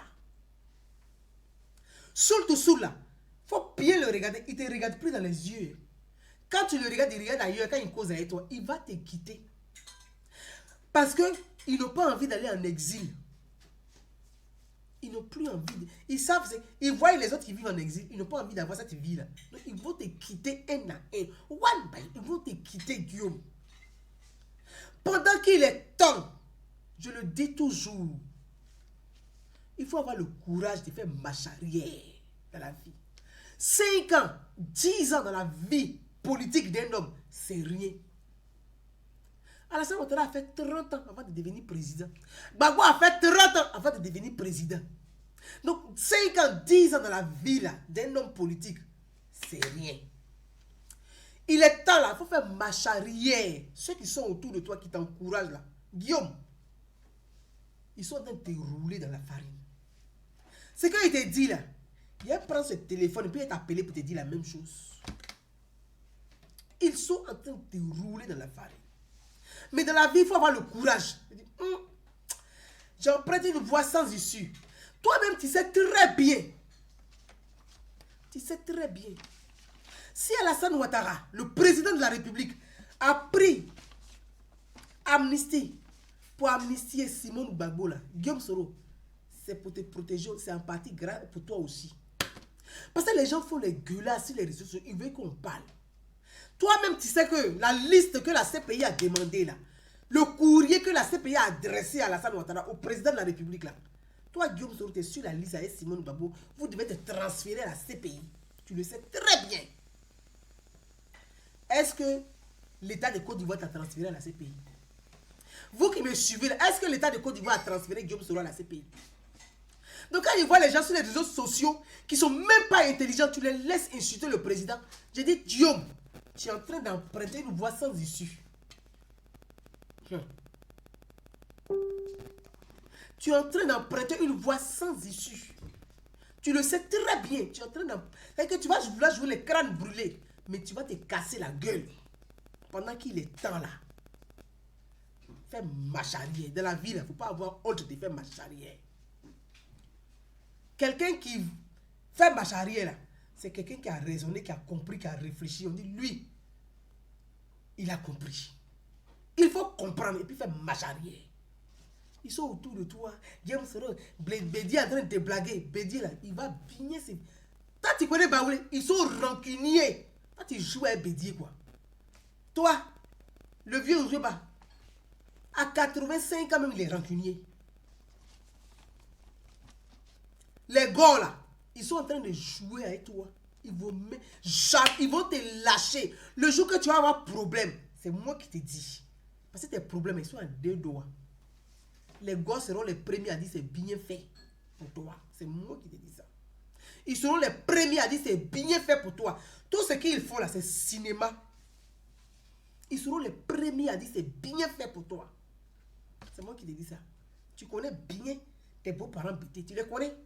Tu sais très bien comment ils fonctionnent.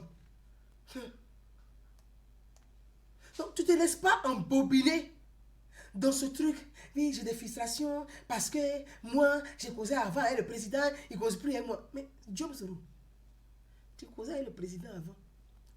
Tu parles avec lui, ce qu'il t'a dit là, tu prends ça, tu gardes pour toi. Mais tu parles avec le président, tu sors, tu envoies Franklin Namsi pour insulter le président. Le président va parler de quoi avec toi? Il faut te remettre en cause toi aussi. Tu aimes toujours accuser les autres. Toi-même là, il faut te remettre en cause. Oui, il ne pas rentrer dans les détails. Tu étais président de l'Assemblée nationale. Donc tu avais un dialogue direct avec le chef de l'État. Tu sors d'entretien avec le chef de l'État. Le lendemain, tu prends ton intellectuel idiot là, il s'assoit, il relate des informations. Mais le président a causé avec toi pourquoi? Toi, mais quand tu réfléchis là, on doit causer avec toi. Donc toi-même là, tu es ton propre malheur.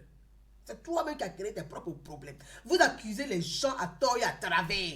C'est ainsi, oui, c'est le premier ministre. Guillaume Soro, tu accuses les gens à tort et à travers. Il faut te remettre en cause.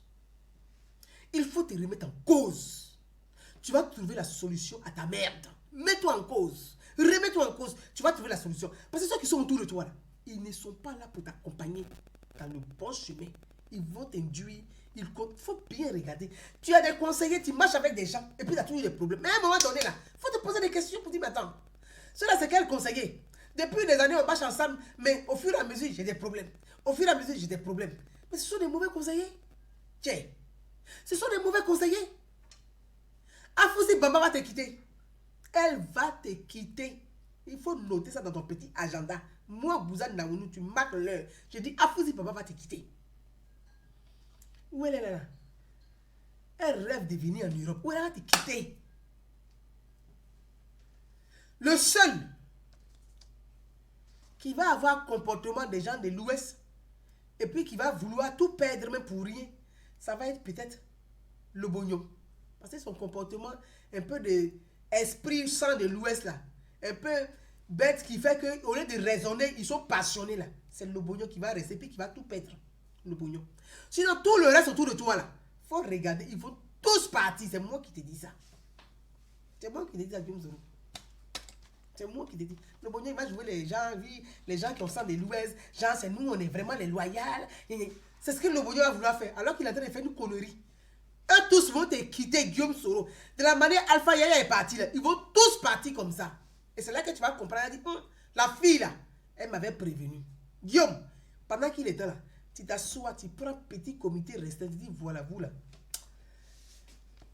Moi, je veux dialoguer avec mon père, je veux aller parler. Envoie des émissaires, aller parler. Envoie des émissaires. J'entends souvent, tu as un être là, qu'on a tes yeux. Voilà un qui va partir bientôt aussi. Celui-là. Celui qui parle, il va partir. Qui est là, et voilà, nous les enfants, nous les Sénoufos, oui, le premier ministre, Gon Coulibaly, nous sommes du Nord, nous sommes Sénoufos, tu ne nous aides pas. Mais, Zia Konaté, Amadou Gon Coulibaly, le chef, est le chef du gouvernement. Ce n'est pas un Sénoufo. C'est quand il arrive au village, il est Sénoufo. Mais quand il est le chef du gouvernement, il faut respecter la hiérarchie. Il est le chef du gouvernement. Il est le premier ministre de la République. Il est le chef du gouvernement de Côte d'Ivoire. Donc tu penses quoi? Il n'est qu'à réfléchir comme c'est nouveau pour faire quoi? Mais est-ce que toi-même, Zia Konaté là, quand tu regardes le comportement de Soro Guillaume avec son entourage et toi-même ton comportement là, comme tu dis grand frère là, est-ce que c'est le comportement que toi tu dois avoir avec le premier ministre, avec Gon Coulibaly? C'est vous qui induisez Soro Guillaume en erreur. Quand Soro Guillaume fait Soro, dans notre culture, comme tu veux prendre le côté sénoufo là, dans la culture sénoufo, tu sais très bien que Amadou Coulibaly, Gon Coulibaly, le premier ministre, quand il arrive chez les Sénoufos, c'est un prince. Tu le sais. Donc, il faut avoir un comportement. Comment on va aller parler à un prince dans la cour princière? Ayez ce comportement. Est-ce que vous avez eu cette démarche-là? Et puis votre frère vous a pas écouté? Voilà. C'est vous le malin de Guillaume Soro. C'est vous qui induisez Guillaume Soro en erreur. Vous êtes tellement agité. Vous pensez que le fait d'être dans la rébellion, aller voler l'or, le diamant partout là. Mais la Côte d'Ivoire n'est plus divisée. C'est une république. La Côte d'Ivoire, c'est un état de droit. Sous Gbagbo, là, c'était en faillite. Chacun faisait ce qu'il voulait. Sous Gbagbo, la Côte d'Ivoire était en faillite. Donc, chacun faisait ce qu'il voulait. Il n'y avait pas d'administration, il n'y avait pas de loi. Chacun faisait sa loi. Donc, vous avez chié sur la tête de tout le monde. Mais là, c'est un état de droit. Il y a un homme d'État, il y a un président de la République, il y a un chef du gouvernement, il y a un gouvernement qui travaille. Vous voyez les œuvres, vous voyez les actions. Tu ne peux pas venir t'amuser comme tu t'amusais sous Gbagbo. Il faut arrêter. Quand on dit ça, on dit que vous en avez les payer pour défendre le gouvernement de Ouattara. Et puis, chose bizarre, souvent même, il y a des gens même qui se disent RHDP, qui sont croupis dans l'ombre, et puis qui vont souvent même voir les souris pour dire allez-y, insultez Gouzana Ounou. Bon, ça là, c'est un autre sujet. Je ferai un débat bientôt dessus et je vais interpeller les autorités ivoiriennes. Quand vous travaillez avec des collaborateurs, ils n'ont qu'à avoir un comportement correct. Ils n'ont qu'à avoir un comportement correct. Ça, c'est un autre débat. Ce n'est pas pour aujourd'hui. Parce que vous êtes là, vous êtes en Côte d'Ivoire. Vous travaillez dans les ministères. Vous êtes là. Et puis, ce genre de comportement-là, vous ne prenez même pas votre responsabilité. Pourtant, vous avez des budgets pour ça. Vous ne prenez rien. On insulte la République, on insulte les autorités, on bafoue le travail du gouvernement. Et puis, vous ne défendez rien, vous êtes assis. Bon, vous servez à quoi? Vous, là, vous servez à quoi? Pour vous, là, c'est bientôt parler de vous. Vous servez à quoi? Vous servez à quoi? C'est pas normal. Vous êtes toujours assis, c'est-à-dire que vous prenez les gros budgets, vous êtes assis, et puis ce sont les gens sur les réseaux, de toute façon sur les réseaux sociaux là, ils vont défendre. Mais non, hein, maintenant là, c'est pas ils vont défendre, vous devez assumer ce que vous êtes. C'est un autre sujet. Parce que c'est vous les va-et-vient là, c'est un autre sujet. Vous êtes entre Soro Diom, vous ne savez pas si c'est Soro Diom qui va venir un jour au pouvoir, vous êtes dans le gouvernement, un pied dedans, un pied dehors. On ne sait pas où vous êtes. Les va-et-vient. Vous, pour vous, là, c'est pour bientôt. C'est-à-dire qu'on a les coupeurs de route, on a aussi des va-et-vient. Dans le pays, là. Il y a des coupeurs de route, mais il y a des va-et-vient aussi dedans. Un pied dedans, un pied dehors. On ne sait pas où ils sont. Ceux-là, les dangereux. Je voulais terminer pour dire à mon frère Guillaume Soro. Guillaume, souvent, tu penses que mes interventions te blessent. Souvent, tu penses que mes interventions sont dures. Je suis dur avec toi. C'est ce que tu dis souvent. Elle est dure avec moi. Non. Tu sais, la femme, là, c'est comme une mère. La femme, là, c'est comme une mère. Malgré que tu sois mon grand frère, là, moi, il peut t'éduquer. Parce qu'il me considère comme une mère. Quand tu fais des choses qui ne sont pas bien dites, il faut te mettre sur le droit chemin. Et je pense que c'est ce qu'il te manque. Les femmes qui vont te mettre sur les droits chemins. Parce que les femmes, quand elles vont voir Guillaume Soro, elles sont, par exemple, comme c'est Candy Crush, on dit il aime les grosses femmes avec les grosses fesses. Donc, ils sont dans l'idée qu'ils s'en vont chercher garçon. Non. Mettez Guillaume Soro sur le droit chemin. Parce que quand vous êtes autour de lui, là, aidez Guillaume Soro à se stabiliser. Aidez Guillaume Soro à marcher correctement. À avoir de la mesure et du calme. Trop agité, bruit partout, GSK ici, il va aller où? GSK, votre GSK, il va aller où? Guillaume Soro. Le problème du Burkina Faso là, c'est grâce à Alassane Ouattara que Guillaume Soro il est assis là. C'est lui qui a intervenu, puis c'est là. Et tu continues de faire tout ça là. Le jour que le président a dit bon, ok. Tu te crois grand? Parce qu'il dit que jeune homme. Et il va m'appeler jeune homme. Mais tu es un jeune homme parce que pour Alassane Ouattara, toi tu es un jeune homme.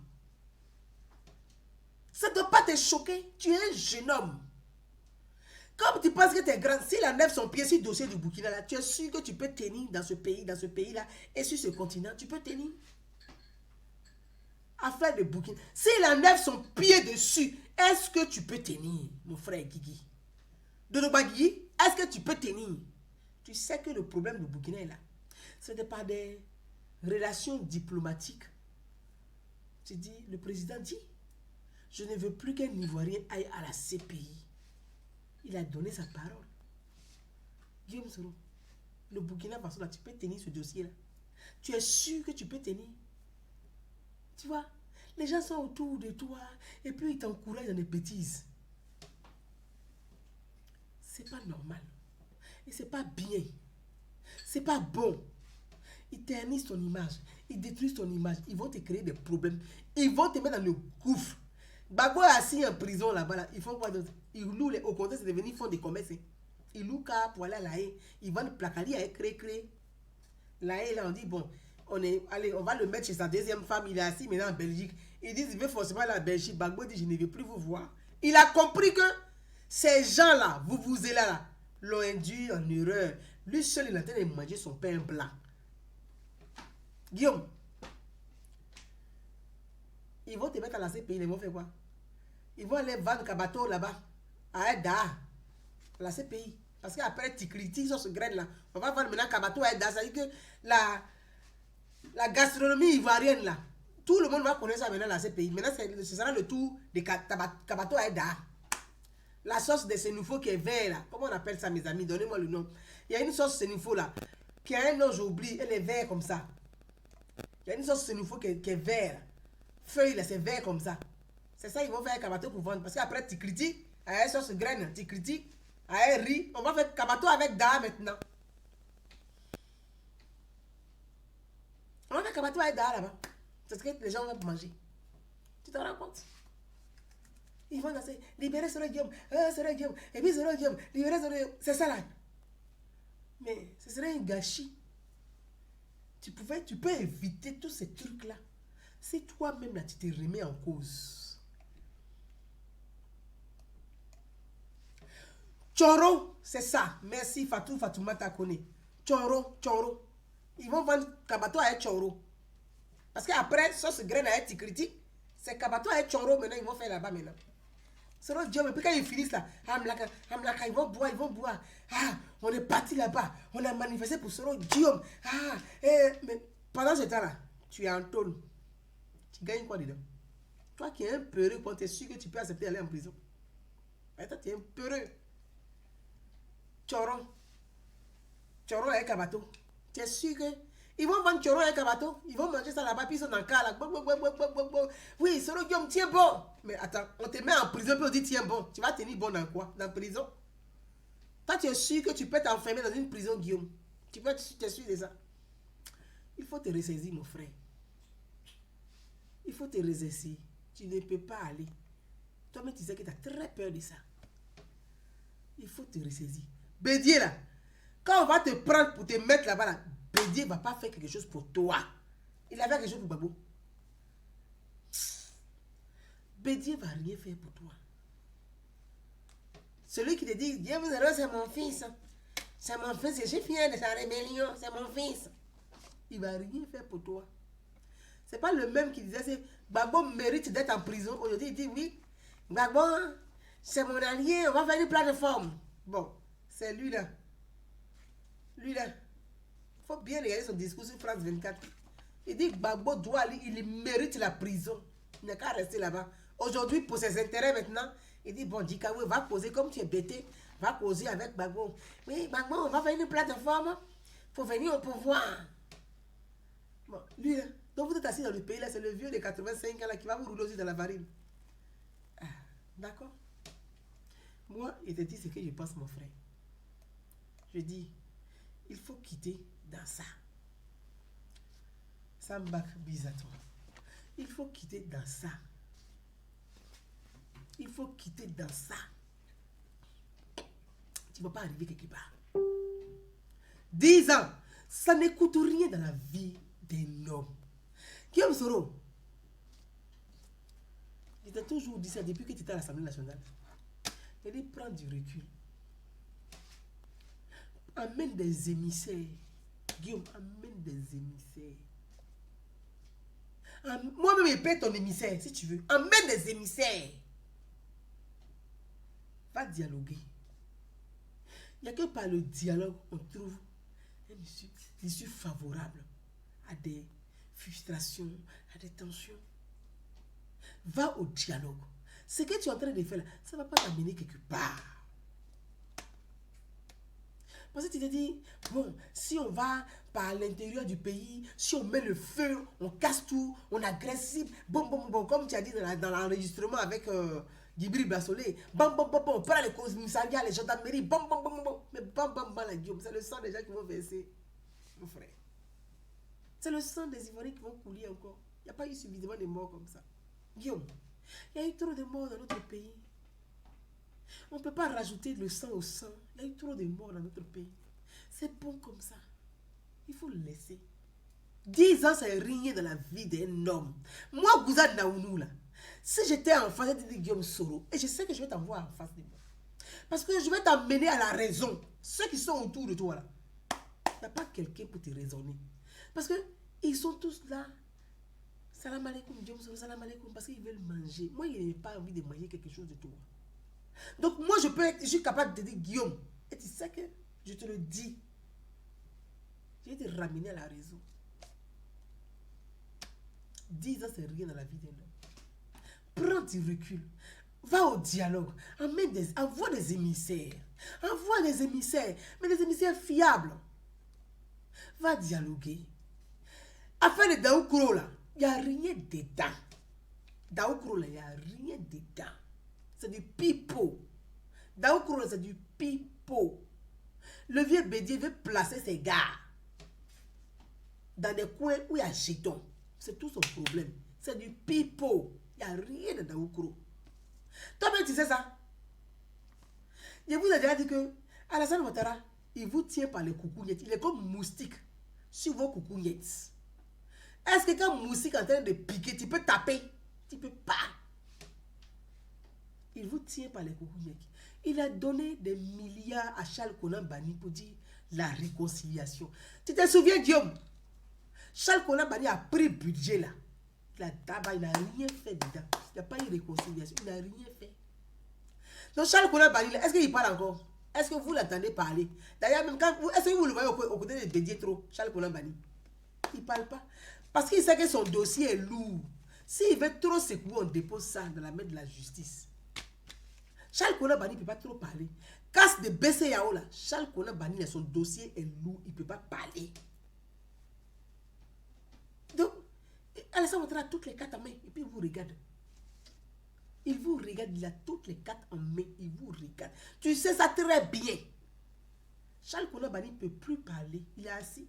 Il sait que son dossier là, on a ouvert un peu le classeur, il a vu son nom. Moi là, si je suis malin, il m'assoit, il me secouer tranquillement. Parce qu'il sait ce qui est dans son dossier. C'est du lourd. Bédier va aller où? Bédier va aller quelque part. Donc Guillaume, il faut le laisser. Reviens en arrière, amène des émissaires. Va dialoguer, va discuter. Il n'y a pas à avoir honte. Et le courage d'aller parler. De la manière tu fais meeting et puis tu cries partout là. Tu t'assois un jour, tu ne dis même pas à tes collaborateurs. Parce que tes collaborateurs là, ils sont là. Ils te tiennent, tu es gêné. C'est-à-dire que tu as dos au mur, tu ne sais plus quoi faire. Tu as tellement dit aux gens que toi, tu vas prendre, tu vas ceci à tel point qu'aujourd'hui, toi maintenant, tu ne peux plus te dédier, donc tu es coincé. Mais Guillaume, tu l'as dit, hey, quand on va me prendre pour ouvrir, pour dire Burkina va lancer un mandat d'arrêt international contre moi là, c'est moi qui ai fui pour aller en prison, ce n'est pas vous. Donc moi, je n'ai pas envie d'aller en prison. Parce que quand on va lancer un mandat d'arrêt international là, Guillaume, tu seras le seul à partir. Ceux qui sont autour de toi, il n'y a pas quelqu'un partir avec toi. Tu vas faire quoi? Donc il faut avoir le courage, tu t'assois un matin, tu te réveilles, tu ne convoques personne. Tu te lèves là, et puis tu fais ton communiqué. Tu fermes ton téléphone sur une semaine, tu dis, moi je vais rencontrer le président. Je vais parler au premier ministre. D'abord, c'est mon grand frère. Je suis un Sénégal du Nord. C'est mon grand frère. Je veux parler à mon grand frère. Tu t'assois, puis tu fais ton communiqué. Ceux qui sont autour là, il faut les laisser. Le courage que tu vas prendre pour faire ça là. Guillaume, tu vas arranger ta vie. Demande à être ambassadeur quelque part dans un pays où on ne parle pas beaucoup, on ne connaît pas bien. Tu restes dans ton coin. Ça là, il t'avait dit, tu es ambassadeur. Si tu dis que tu as l'argent, que d'aller construire mosquée, aller construire église. Église avec mosquée là, ça donne travail à quelqu'un. Ça donne travail à quelqu'un. Non. Tu t'assois dans ton coin. Tu vas financer les projets des jeunes. Tu dis, vraiment, ayez pitié de moi. Donnez-moi un poste d'ambassadeur dans un petit pays. Je vais m'asseoir tranquillement là-bas. Tu es ambassadeur là-bas, on te dit non. De là-bas, là, tu peux faire des actions pour aider les jeunes au fur et à mesure là. C'est-à-dire, toi-même dans la République, dans la société, tu vas te faire pardonner comme ça. Tu dis, ah, moi j'ai fait beaucoup de tort et tout. Je peux revenir en aidant les jeunes, en faisant des microcrédits. Et puis tu reviens tout doucement. Mais toi, tu ne veux pas. Ok, chef rebelle, premier ministre, ministre de la Défense, ministre de l'Intérieur, premier ministre, président de l'Assemblée nationale, vice-président, tu vas être président. Ah, tiens, tu n'es pas le seul jeune intelligent du pays. Tu n'es pas le seul jeune intelligent du pays. Donc, Dieu, mes amis, voilà mon message que je voulais adresser à mon frère Guigui Doba. C'est le message, le auto-ri des BT. C'est le message que je voulais adresser à Guillaume et dire à mes jeunes frères de la diaspora, allez-y apprendre les institutions. Ne confondez pas l'OIF et l'APF. L'OIF, Organisation internationale de la francophonie, qui parle de la culture, et puis l'Assemblée parlementaire de la francophonie, qui est sur le plan législatif et institutionnel, qui parle, voilà, les lois, les devoirs, les droits. Voilà, la francophonie, Abdoul Diouf a été secrétaire général de la francophonie, mais il n'est plus. Après lui, il y a eu la jeune métisse canadienne Michael. Après Michael, il y a la rwandaise. Est-ce que vous voyez les militants manifester en France pour dire oui, comme Abdoul Diouf n'est plus le secrétaire général de la francophonie, nous manifestons, nous voulons que Abdoul Diouf soit le... Est-ce que vous voyez les Sénégalais manifester pour dire que Abdoul Diouf doit être forcément le secrétaire général de la francophonie? On ne voit pas ça. Mais pourquoi c'est vous, en Côte d'Ivoire, là, c'est nous, on aime tous des bêtises comme ça là même. Pourquoi c'est nous? Pourquoi c'est nous? Michaela, elle a été secrétaire générale de la francophonie. Elle est partie. Elle n'a même pas été réélue, elle est partie. C'est la Rwandaise qui a pris. Qui est là aujourd'hui. Vous partez là devant là pour crier son nom. Vous criez son nom. Vous savez que le Rwanda, il vient d'où? Vous criez son nom. Le Rwanda là, vous savez d'où vient le Rwanda? Et puis vous criez de la femme comme ça dans les rues. Vous criez son nom. Oui, on est venu vous dire. On est venu aider nous. Soro Guillaume. C'est quoi toutes ces conneries là? C'est quoi ça? C'est quand même malheureux ça. Vous savez d'où vient le Rwanda? Le Rwanda vient de très loin. Ils n'ont pas été bordéliques comme vous, comme ça. Non, ils viennent de très très loin. Ils ont crié leur colère, leur désarroi. À un moment, chacun s'est assis dit, on va être des citoyens pour aller participer au développement dans notre pays. On va être des citoyens pour être utiles pour notre pays. On va être des citoyens pour accompagner l'État, le gouvernement de notre pays, les gouverneurs de notre pays à réussir. C'est comme ça la diaspora rwandaise a été utile pour le développement au Rwanda. La diaspora rwandaise a été utile pour son développement au Rwanda. La diaspora s'est organisée de façon citoyenne et non de façon militante. Je le dis toujours, la diaspora rwandaise s'est organisée de façon citoyenne et non de façon militante. Les citoyens rwandais de la diaspora ont été utiles pour le Rwanda. Vous avez vu la Miss rwandaise, française, d'origine rwandaise, qui a été Miss France. Elle a été utile dans cette démarche-là. Il y a une femme rwandaise qui a perdu toute sa famille, qui s'est battue. Elle a organisé son ONG. Elle a commencé à sensibiliser les Rwandais pour faire du Rwanda un pays où il fait bon vivre. Sensibiliser les gens. Donc, vous ne pouvez pas. Quand on vous dit, soyons des citoyens, vous voulez des militants et vous voulez être utile. Mais un militant n'est pas utile.